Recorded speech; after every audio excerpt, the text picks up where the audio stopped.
Now we're entering the area of the first farmhouse at Muckross Farm. These are traditional farms where they used to be done years and years and years ago. So we're going to look at what they're doing, how they operate, and what it's all about. It is an absolutely glorious, beautiful day today. Blue sky, contrails in the sky that you can see. Absolutely beautiful out here today. Well, if those folks go in, and we'll catch up later, we're not in any hurry. What a beautiful day, and how beautifully maintained this is. These, I guess, would be pastures. These folks might have had sheep in their day. Looks like they're growing some crops down there.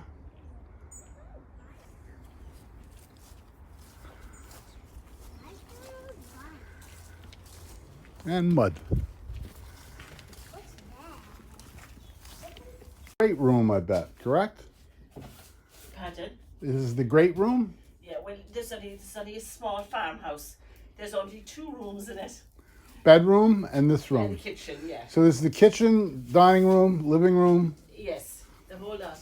The whole lot? Yes, duck your head. And even here, the children slept in the bedroom as well. They did? Yeah, well... and if they were noisy, you just close the top down? Or? Yeah, no, we lift it up actually. Do you know, are you a settle bed or a day bed? A what? A day bed. Have you heard of a day Yes. bed or a settle bed? Yes. Yeah, that's called a settle bed. You see where the rope is in front? Yes? By violets. Yes. You lift that up and it becomes a bench during the day. Oh, I And see. then when they sat on it, Yes. they had a high timber back so they wouldn't have to lean against the cold wall. Oh, that's nice. That's nice. Yeah. Hello. Is this a reconstructed home? Yes. Everything on your... Actually, do you know what we'll do first? I'll give you the information, but why don't you go look at the house first? Did these people burn peat to warm the house? Yes. Or they did? Yes, yeah. Oh, that's the peat right there. Peat and- Are you and- burning peat right I now? am. It's nearly gone now. I'm nearly... Because we'll be closing. We'll be shop. closing an hour, come right. here. Duck your head in mine. Yes, ma'am. Well, in half an hour here. An hour later further up. Hello. This is the master bedroom. Yeah. Hello, but it's the master bedroom. It's the only one. Duck your head down mine instead.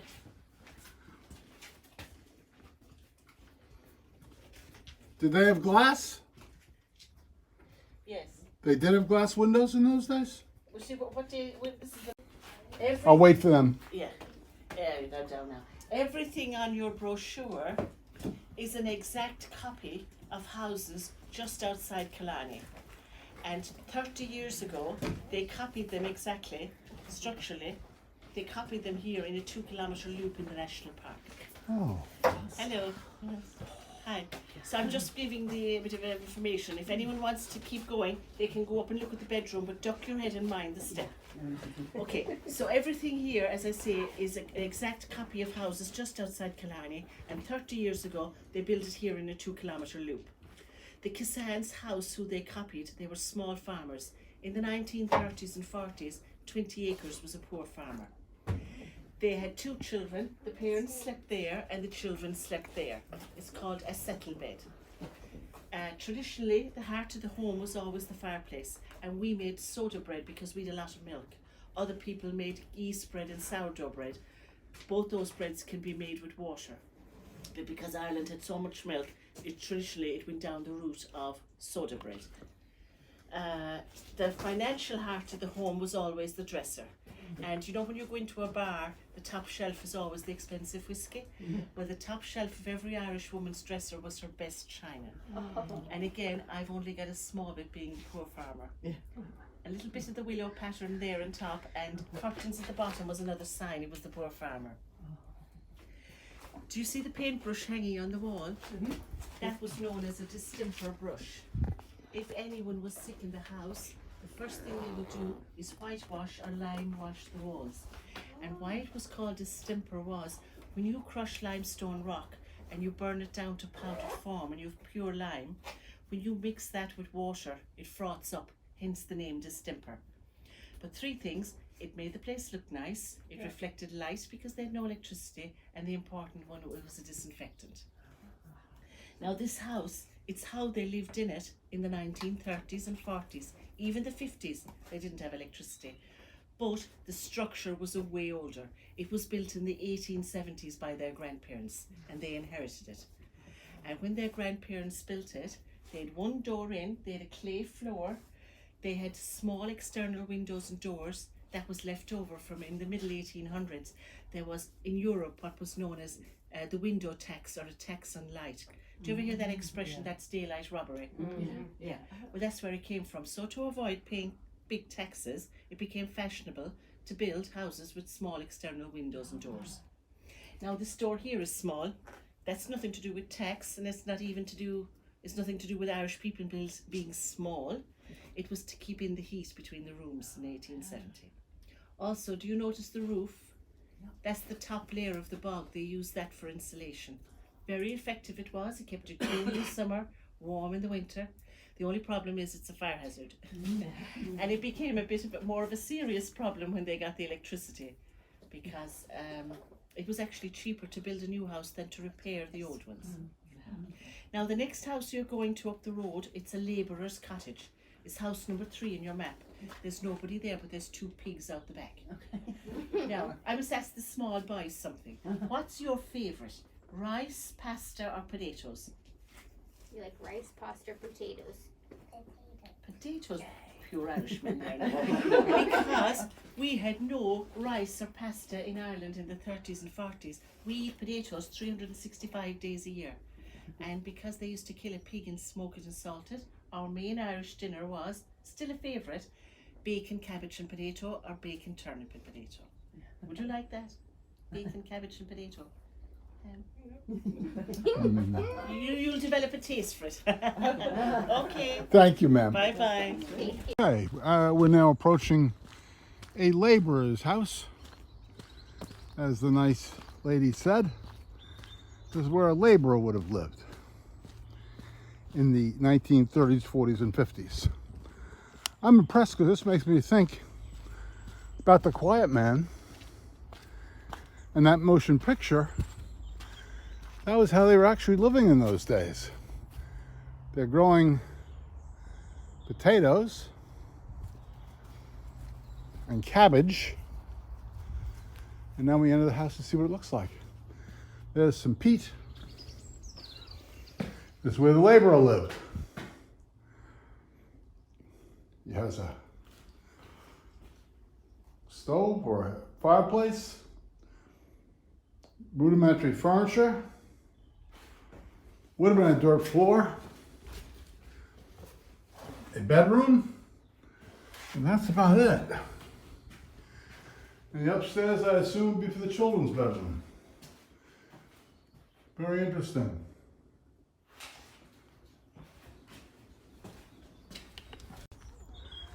Look at the shot of the mountains going through the foliage here. Isn't that great?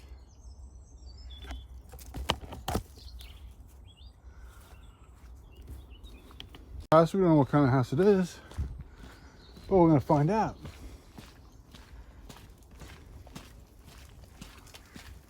This is house number 3. Let's see what kind of house it is. There'll be bread in there. Bread? Yeah. Are you giving away bread? Yeah. Samples of bread. Oh my God.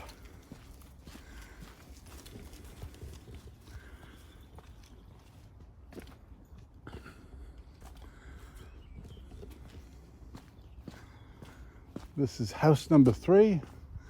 It looks like a thatched roof house.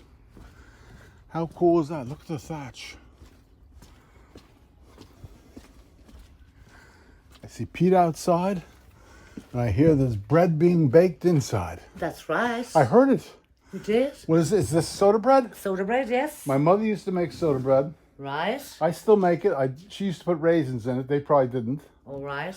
And I doubled the number of raisins, doubled the amount of brown sugar, and doubled the amount of butter. They probably used, my mother used to make it using Crisco, which is like a lard type thing. Right. I use butter. Oh, yeah, the butter's the best. Butter's great. It is. Take away Irish butter. Yeah. Horses. Very good.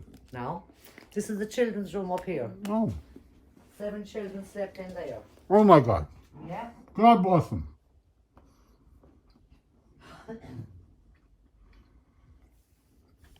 And this is the parents' room up here. Let me look. So mind the step and mind your head going Yes, up. ma'am. Is it your first time in Ireland? Nope, about the 4th or 5th. Very good.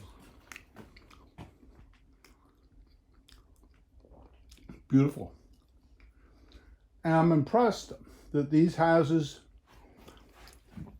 were in use in the 30s, 40s, and 50s. Yes, they were, yeah.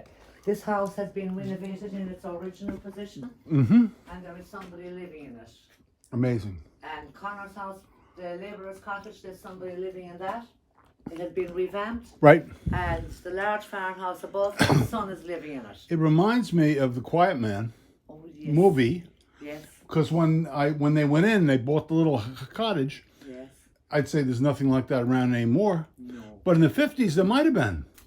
Yes. And that movie was made in 1951. That's right. So that was a true, accurate portrayal of what life might have been like. Yes. Do you want another piece of bread? Nope. I'm trying to watch my girls figure. Take care, man. I'll see you. Okay, bye-bye. Here's a view from the Muckross Farm area, with a mountain we don't know the name of yet. I think it's Killarney Mountain, and the lakes and the other mountains in the background. Absolutely beautiful spot. Walking along the trail, you can see my feet moving. Been walking on this trip a lot. Today we're up to about 4 miles and still going. A lot more than Americans walk at home.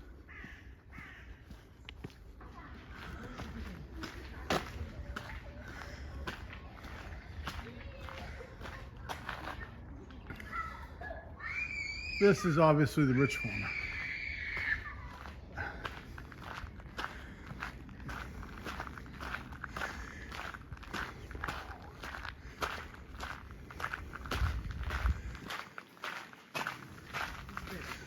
Is this how do I enter? Where's the main entrance? Around the front? In the back here, sure. Okay. This looks like a rich farmer. Where, down there? Up through the here. Right over here? Yellow house inside. Okay, thank you. Hello there, chicken.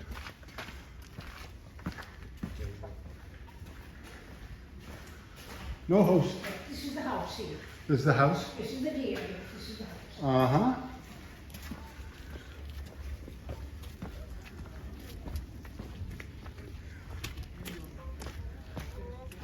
And what's up here? This is the dwelling house. The what? The living, where Oh, they where live. they live.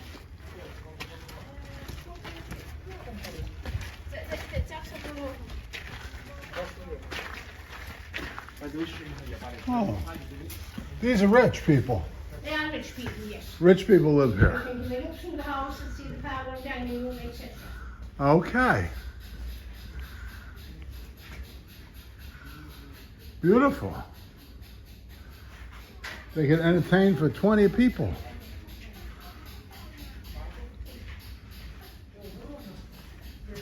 These are rich people. Let's see how the rich people live. There's the rich people's bedroom. Washstand. Baby's bassinet.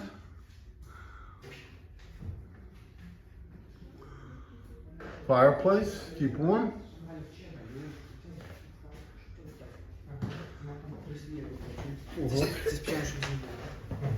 Patrz, masz z ekranu.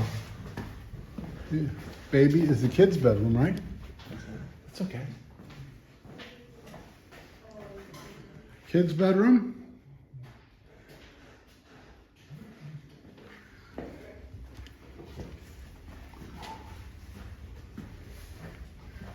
And a family dining room. And you notice every room has a fireplace. This one's burning peat and it's hot. A lot of hot peat burning there. Always. The rich did live better. Great room. Great place for Thanksgiving. I don't think they celebrate it. And look at the peat smell. The smoke from peat throughout the whole house. Yet another fireplace. More peat burning. A radio. This would have been, I guess, 30s, 40s, 50s. A piano. This was the entertainment room for after dinner. Amazing.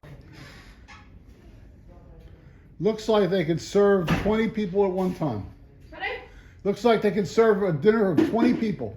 I don't know. Beautiful. It's nice, isn't it? Right. What was the name of the person that owned this? That this was copied Quills. after? There were quills. Quins? Quill. Quinn. Quill L. Quill. Okay. Quinn. Thank you. Great.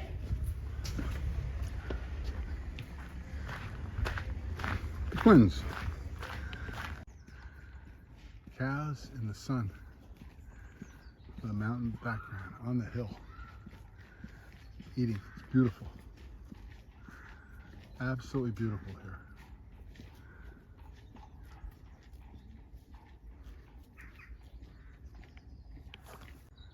There's another view of the rich guy's house with a rugby field in front of it. Approaching the blacksmith's shop.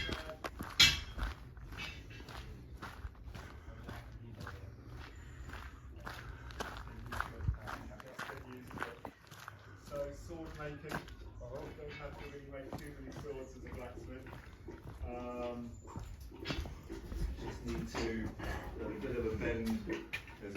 As I'm thinning out this side here for the blade edge, we're pulling metal sideways, but some of it moves long ways, and so this puts a kind of banana shape into the blade. And the design for this blade is to be kind of perfectly straight, so kind of as in the picture here. So just going back over the piece now at the end of the day, just trying to get that really straight. What happens though is the blade edge then buckles as you're stretching the spine. The blade is in compression, and that will warp to take up the difference. So to make the metal hot enough, we have to heat it in the fire, and we have the bellows to make this fire extra hot. That's pushing air into the fire. It's the extra air, oxygen in here. It's what really makes this fire very special, twice as hot as a normal fire.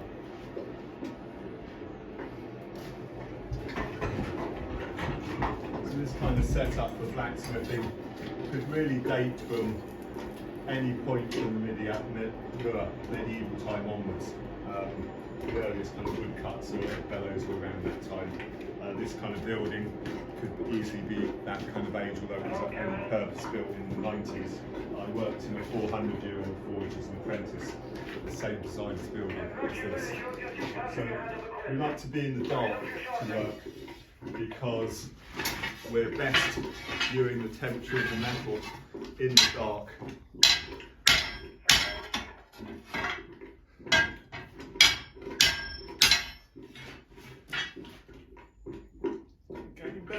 Getting better.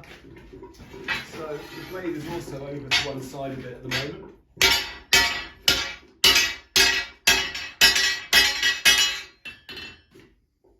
It's still over to one side.